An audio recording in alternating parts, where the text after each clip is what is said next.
Скопјани и денеска се разбудија со нездрав воздух. Странскиот сервис IQR го смести главниот град на 14-тата позиција на листата на најзагадените градови во светот.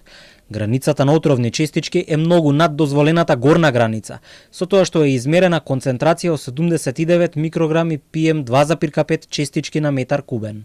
Проблемот е системски, решенија нема, а надлежните уверуваат дека се работи на случајот.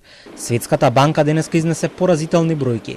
Речиси 3000 смртни случаи на годишно ниво во Македонија се поврзани со аерозагадувањето. Скопје и Тетово се лидери во Европа по отровните честички. Во главниот град загадувањето е дури 8 пати над просекот, а во Полошкиот регион 5 пати. Аерозагадувањето убива околу 2800 граѓани на Северна Македонија секоја година. Тоа е еден од најголемите здравствени ризици во земјата.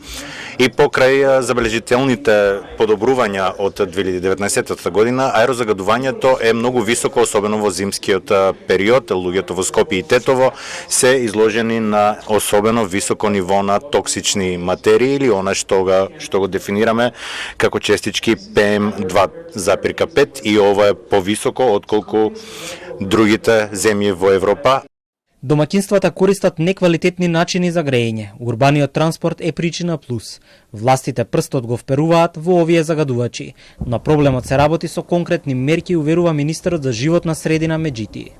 Ние веќе усвоивме и работиме на конкретна програма, каде што освен гасификацијата е предвидено и когенеративни гасни системи, исто така планираме да ги субвенционираме да се враќаат граѓаните на централното грејење.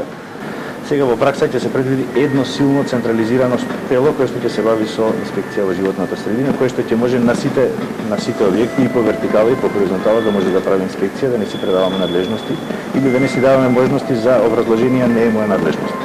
Во вакви околности здравствените експерти препорачуваат да се избегнува подолг престој на отворено и да се поминува повеќе време во затворени простории, особено онаму каде што има прочистувачи на воздух.